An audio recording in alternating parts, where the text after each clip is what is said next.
Como ya escucharon, se suspendió, pero esperamos más datos para dentro de unos minutos, la reunión entre el presidente, obvio, con su positivo, y Rodríguez Larreta. Y digo, esperamos novedades para dentro de algunos minutos, quizá, porque son horas de definiciones.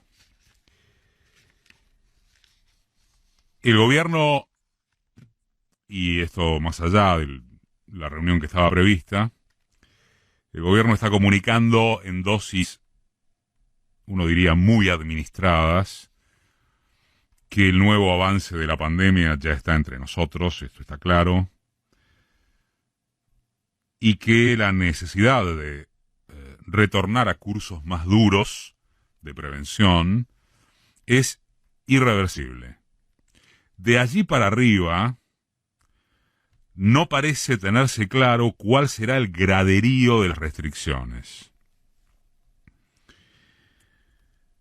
Los últimos datos que manejamos son que, en el caso de la provincia de Buenos Aires, respecto del AMBA, lo que se propone es un retorno a directamente fase 1, durante una semana, 10 días. Y en el caso de la ciudad de Buenos Aires, ir de menor a mayor, empezando con cierre de cines, teatros, quizás el fútbol, gimnasios, clubes. Y esto era buena parte de lo que se iba a tratar dentro de un rato, pero también vamos a agregar alguna información en minutos. ¿Cuál será el graderío de las restricciones? Es decir, un aumento explosivo de contagios y el riesgo de que se sature el sistema de salud tan bien resguardado en el periodo inicial del año pasado, llegará a implicar la vuelta a fase 1 en algún momento límite. ¿A qué se arribará? A ese límite de que no haya más probabilidad para intentar eludir la decisión de a quién se le administra oxígeno, por ejemplo. Y de allí para abajo las especulaciones son muchas y todas interminablemente dubitativas en un punto, porque ¿acaso alguien sabe o siquiera conoce con alguna aproximación científico-sociológica, digamos, cuál es la mejor forma de manejar este desafío sin introducirse en incógnitas mayúsculas, inevitables también? El mundo, acerca del COVID y en su sentido político literalmente planetario, es un aquelarre donde se entremezclan la falta de vacunas suficientes, los amarroques de los países desarrollados como Estados Unidos, ahora el caso desopilante de los Emiratos Árabes, los que como Francia, Alemania, Italia vuelven a confinamientos casi totales o parciales, los que como Inglaterra se permiten relajarse, los que comparan demografías como la Argentina con Israel, los que comentan lo que ocurre con una profundidad y tono propios de un conversatorio berretísimo. Y claro que sí, los periodistas que responden al interés de los laboratorios en función de la bajada de línea impuestas por sus dueños, las bajadas. ¿Cuánto más hace falta para noticiarse del lobby descarado que ejercen ciertos personeros de Pfizer, que muy lejos de la casualidad son los mismos que despotricaban contra la vacuna rusa? Corresponde imaginarse y acertar lo que sucederá si llega a ser cierto que los cubanos están al borde de un logro científico extraordinario. ¿Cuál es la producción en masa de una vacuna inventada en la isla Y como acaban de reflejarlo, artículos del Washington Post y del New York Times.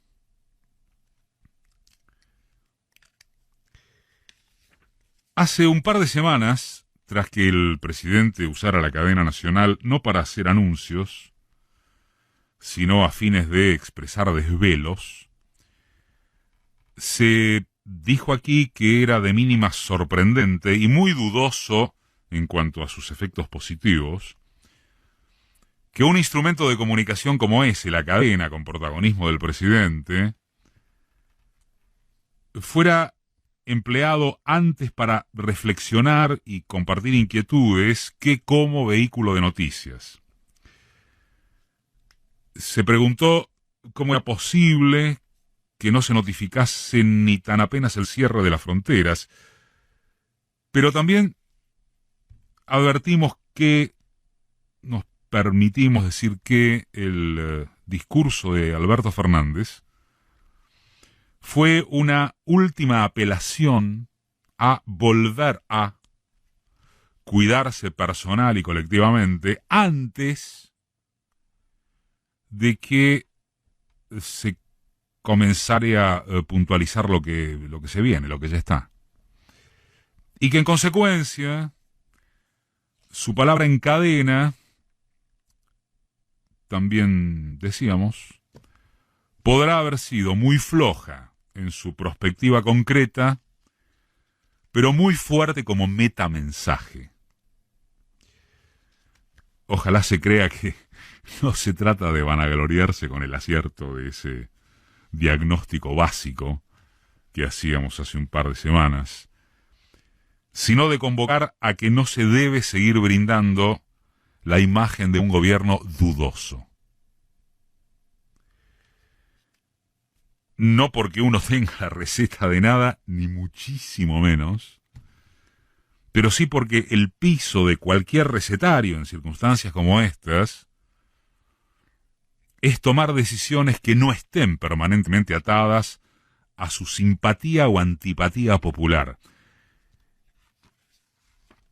Simpatías o antipatías predictaminadas por quiénes, además o en primer término. Predictaminadas por quiénes.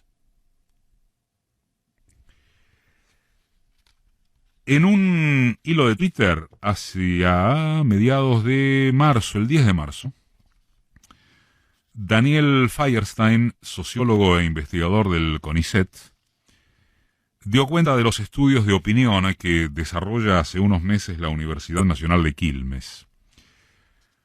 Feierstein previene que sus apuntes, como un mortal más en tiempo de angustia, así dice, no hubiesen sido posibles sin el enorme trabajo de Javier Balsa, Guillermo de Martinelli y Juan Espólita, miembros del equipo de investigación del espacio sociopolítico de la UNCI. Y quien les está hablando también avisa que lo siguiente es un extracto de lo publicado. A la pregunta de qué harías si fueses presidente, si se comienzan a llenar las camas de terapia intensiva por la segunda ola, contra la imagen dominante impuesta, un 40% responde que tomaría medidas muy estrictas y un 23% avala que se dispongan aislamientos intermitentes.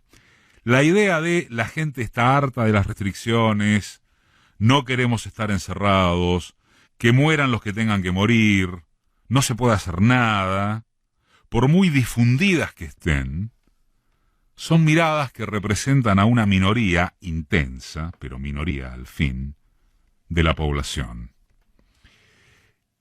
Esto encuentra también refuerzo en otra pregunta, mediante la que se indagó el acuerdo con volver a las restricciones de abril del año pasado, ante una eventual segunda ola que ya está. 55% de acuerdo y otro 35% que las respetaría, aún en desacuerdo. Y apenas un 10% no las respetaría. Sin embargo, ocurre algo muy interesante cuando ya no se pregunta qué es lo que habría que hacer o el nivel de acuerdo, sino cómo se cree que respondería la sociedad frente a la reimposición de restricciones por el inicio de la segunda ola. Y allí resulta que la mitad de los que proponen restricciones creen que su posición es minoritaria y que la mayoría de la población no está de acuerdo. Un 50% cree que casi todos le tendrían bronca al presidente y alrededor de un porcentual del 20% estima que ni siquiera las podría implementar. Y al revés, la minoría contraria a cualquier tipo de restricción está convencida de ser mayoría.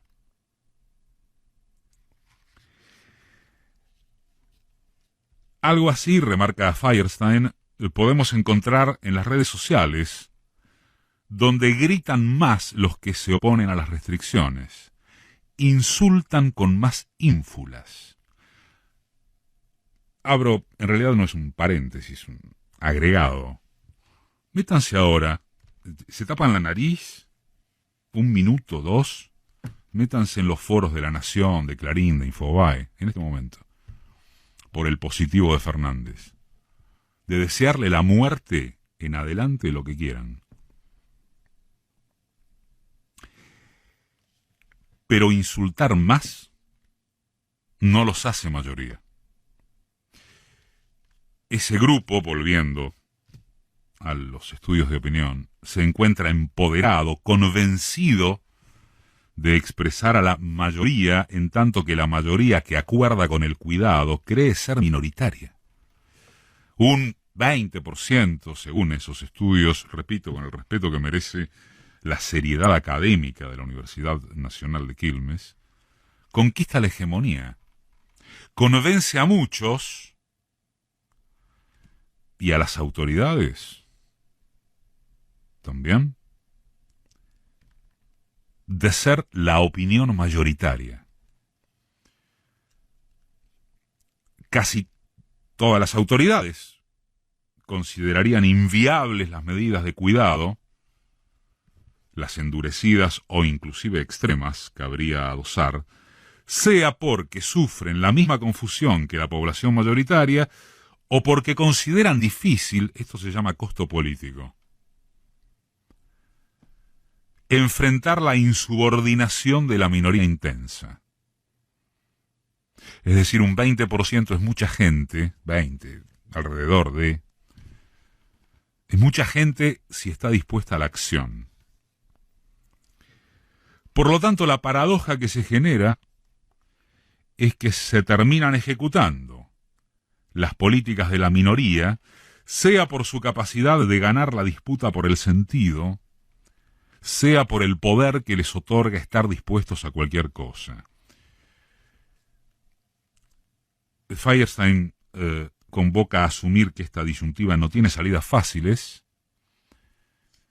porque la resistencia de la minoría puede ser desestabilizadora si no se planifica bien. Y porque las correlaciones de fuerzas y los sentidos son dinámicos. Es decir, alguien que acuerda hoy puede disentir más tarde, aunque también puede ser el reverso.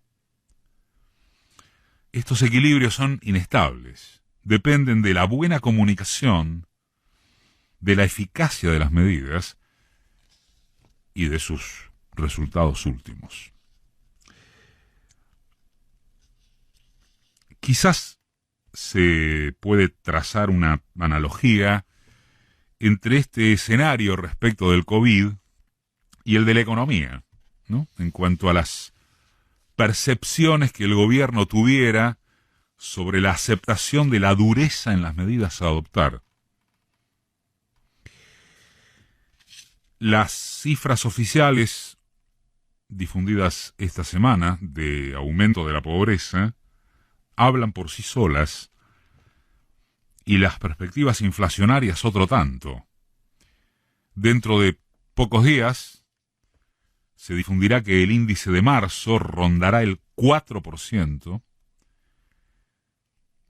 mientras se sufre el aumento que supera ese promedio en alimentos y bebidas.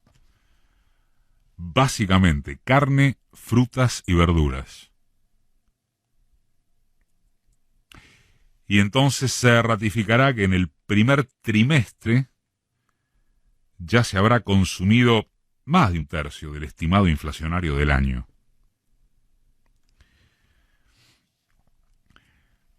Una vez más, excede a la capacidad de un comentarista, por lo menos de este, dictaminar cuáles son las disposiciones concretas a fines de, solo para empezar, dar idea de que se acciona contra los formadores de precios a todo lo largo de la cadena de valor. Pero es completamente certero que, si ni siquiera se da idea bien comunicada de estar trabajando y presionando acerca de eso, estamos en problemas. Que la oposición sea un mamarracho, como lo es, no durará perceptivamente toda la vida. Y aun cuando siguiera haciéndolo, ya se sabe, o debiera, el humor popular es muy fluctuante en la porción que decide en las urnas.